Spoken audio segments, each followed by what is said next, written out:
Hello dear traders, कैसे हैं आप लोग। उम्मीद करता हूं खैरियत से होंगे। दोस्तों, गोल्ड ने पिछले वीक बहुत बड़ा मूव दे दिया। और इस वीक गोल्ड का क्या मूव हो सकता है, कहां से आपको बाय में बैठना है और कहां से आपको सेल में बैठना है। क्या एक बहुत बड़ी और अच्छी आपको सेल मिलने जा रही है। One by one, step by step हम डिस्कस करेंगे। गोल्ड ने इतना बड़ा मूव क्यों दिया, इसके बारे में भी जानने की कोशिश करेंगे। चलते हैं सबसे पहले चार्ट की तरफ और देखते हैं कि चार्ट ने आखिरकार क्या कहानी बना रखी है। देखिए, गोल्ड में सबसे पहले हम मंथली की बात करेंगे, क्योंकि इस मंथ भी मंथ की कैंडल है वो क्लोज हो चुकी है। और देखा जाए तो उसने अपने सारे रिकॉर्ड को तोड़ दिया है यहाँ। यानी कि जो भी हाई थे उनको लगातार कंटिन्यू इस एरिया से मार्केट रिजेक्ट हो रही थी, और जब इस एरिया को उसने ब्रेक किया तो फिर बहुत स्पीड से मार्केट अपसाइड गई। ये चीज आपने देखने वाली है। अच्छा, अब क्या कहानी हो सकती है ये हम डिस्कस करेंगे। देखिए, मंथली की जो कैंडल है, हो सकता है क्योंकि ये जो कैंडल है ये इतनी बड़ी कैंडल पिछले आपको 2-3 साल से पहले कहीं नहीं दिखाई देगी। देखिए, अगर इतनी बड़ी कैंडल की बात करें तो यानी कि सिर्फ और सिर्फ एक यहाँ पर कैंडल है जो कि 2020 में बनी थी। ये जो कैंडल है, उसके बाद कोई कैंडल यहाँ आपको नहीं दिखाई दे रही है। सिर्फ यही एक कैंडल है जो कि इतना बड़ा मूव आपको दे करके गई है, इतना बड़ी क्लोजिंग मंथ ने दी है। तो अब क्या हो सकता है, आखिर क्या कहानी है और क्या वजह है। दोस्तों, इसकी सबसे बड़ी जो वजह है वो सबसे बड़ी वजह वार ही है। लेकिन आपको वार वार वार करके आप परेशान हो चुके होंगे कि ये कहानी बहुत समय से चल रही है। हम लोगों को कुछ चीजें हैं जो समझ में नहीं आती हैं, लेकिन वो बहुत इंटरनली मजबूत होती हैं और बहुत इंटरनली बहुत बड़ी कहानी बन रही होती है। हर देश के बीच कुछ ना कुछ तनातनी है, कहीं ना कहीं एक दूसरे देश के बीच, उसके बॉर्डर से लगे हुए सटे हुए देशों में कहीं ना कहीं उनके बीच एक वॉर जैसा माहौल क्रिएट हो चुका है। आप इंडिया पाकिस्तान की बात करें या फिर इंडिया चाइना की बात करें, अभी इंडिया ने भी अपने 10,000 सैनिक चाइना बॉर्डर पे भेजे, जिससे कि चाइना को बहुत बड़ी आपत्ति हुई। उसने अपना एक स्टेटमेंट भी जारी किया। अच्छा, सबसे पहली चीज एक ये भी है इसमें कि गोल्ड में चाइना ही एक ऐसा देश है जिसने सबसे ज्यादा गोल्ड का भंडार इस वर्ष बनाया है, यानी कि सबसे ज्यादा गोल्ड खरीदा है। उसी तरह से हर एक देश अब गोल्ड को परचेज करने के लिए बढ़ रहा है, चाहे जर्मनी हो, चाहे जापान हो, चाहे आपके और बाकी के देश हो। तो ये सिचुएशन जो बन रही है वो इसी वजह से गोल्ड को काफी अपसाइड मूव कराती चली जा रही है। यानी कि सारे देशों को लग गया है कि अब एक एसेट्स जो बहुत सेफ है वो गोल्ड होता है, तो जिसको वो स्टोर करते हैं ताकि वो उनके गिरे वक्त में, यानी कि देश की जो कभी की विपत्ति आती उसमें काम आता है, तो इसलिए वो गोल्ड को परचेज करते हैं। तो हर देश को ये लग गया है कि अब ऐसी जो सिचुएशन पैदा हो रही है वॉर की, कि वो कहीं वर्ल्ड वॉर में ना कन्वर्ट हो जाए, तो इस वजह से भी गोल्ड काफी अपसाइड मूव कर रहा है। तो दोस्तों, अब यहाँ बात करेंगे मंथ की कैंडल की। जो मंथ की जो कैंडल है वो काफी बड़ी कैंडल बनी है। और दूसरी चीज सबसे नोट करने वाली बात यह है कि सिर्फ $3 का जो रिट्रेसमेंट था और वहीं पे मार्केट क्लोज हो गई। इसका मतलब ये कि बाइंग प्रेशर उस समय था और मार्केट उस समय क्लोज हो गई, क्योंकि वो एक बैंक हॉलीडे की वजह से। तो मार्केट अपसाइड में गैप देके भी ओपन हो सकती है, क्योंकि बाइंग प्रेशर था ऑलरेडी, लेकिन टाइम खत्म हो गया था, तो इस वजह से मार्केट क्लोज हो गई। तो इस समय कुछ स्टोर बायर्स होंगे जिनके बाइंग प्रेशर है इसमें, तो मार्केट गैप के साथ भी ओपन हो सकती है। इसका विशेष ध्यान रखिएगा। सेल की तरफ तो बिल्कुल भी मत सोचिएगा। अच्छा, अब असल कहानी अब और आगे क्या हो सकती है, इसका आप रिट्रेसमेंट अगर आप देखेंगे तो जो इसका रिट्रेसमेंट एरिया बनेगा वो आपका, अगर फैब का आप यूज करें यहाँ पर एक सिंपल सा, अगर फैब यूज करते हैं, सिर्फ सिंगल कैंडल हम फैब यूज करेंगे, तो ये जो जोन बनता है हमारा वो लगभग 2140 का और 2116 का एरिया है। यानी 2140 2116 के एरिया पे मार्केट रिट्रेसमेंट के लिए आ सकती है और फिर यहाँ से दोबारा पुल बैक कर सकती है। तो यहाँ पर आप बैठेंगे तो प्रॉपरली आप रीजन के साथ ट्रेड करेंगे, हम अपनी डेली के एनालिसिस में बताएंगे, और छोटे टाइम फ्रेम में यहाँ पर सेल को तलाशने की कोशिश करेंगे ताकि आपको रिट्रेसमेंट सेल मिल सके और मार्केट हो सकता है कि यहाँ से एक अच्छा सेल साइड का मूव भी दे दे। लेकिन इसमें कहानी एक और है, क्योंकि सेल साइड हम सिर्फ छोटे छोटे प्रॉफिट को लेकर के बाहर निकलेंगे, बड़े प्रॉफिट में नहीं रहेंगे जब तक एक असल कहानी हमें नहीं समझ आ जाती। और वो असल कहानी हम समझते हैं अपने वीकली के एक चैनल है असेंडिंग चैनल, उसमें चल करके। ये जो लाइन लगाई है मैंने, इसका मैं आपको मतलब बता देता हूँ, क्योंकि मार्केट यहाँ से रिजेक्ट हुई थी तो एक अच्छा एक अपसाइड के लिए एक रिजेक्शन का एरिया है। तो ये एरिया आपका 2142 का है। मार्केट अगर मंथली के हिसाब से देखें तो 2142 के एरिया से अच्छी बाय आपको दे सकता है। इस एरिया में अपने आप लाइंस लगा लीजिएगा, आपके बहुत काम आएगा और आपको याद रहेगा कि इस जोन से मार्केट रिजेक्ट हो सकती है। चलते हैं अपने वीकली के असेंडिंग चार्ट की तरफ, जिसमें हमने आपको हर एक वीक आपको 1 बाय 1 डिस्कस किया है और आपको क्लियर पिक्चर दिखाई थी। और मैं शुरू से आपको बताता चला आ रहा हूँ, क्योंकि ये असेंडिंग चैनल अपने गोल्ड इसी अंदर इर्द गिर्द घूम रहा है। और ये बीच की जो सेंटर लाइन है, इसके बारे में भी मैंने बहुत बार आपसे डिस्कस किया है और आपको साफ साफ क्लियर बताया कि मार्केट इसको टेस्ट करने के लिए जरूर जाएगी। ये बात आप ध्यान में रखिएगा। और जब तक हम एक लंबी सेल नहीं देखेंगे, जब तक ये जो बीच की सेंटर लाइन है इसके नीचे इस तरह से कैंडल क्लोज नहीं कर देती है। हर एक वीकली के एनालिसिस में मैंने आपके साथ इस असेंडिंग चैनल को डिस्कस किया है।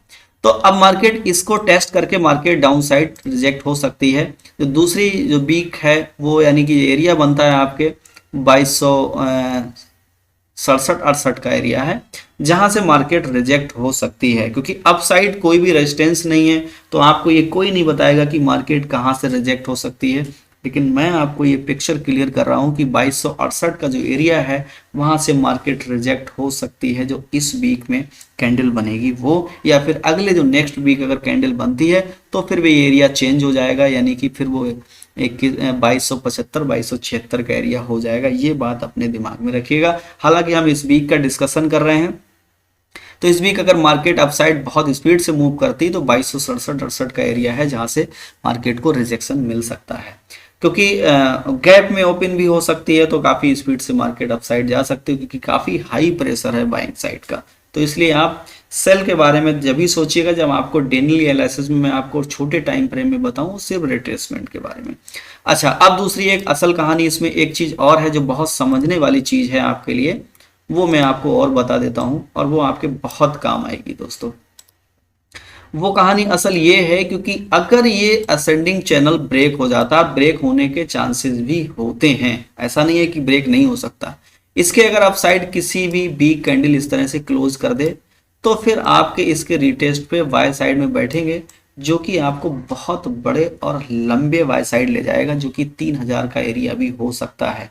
यानी कि वीकली का ये जो जोन है अगर ब्रेक हुआ तो फिर मार्केट बहुत बड़ा मूव आपको देगी।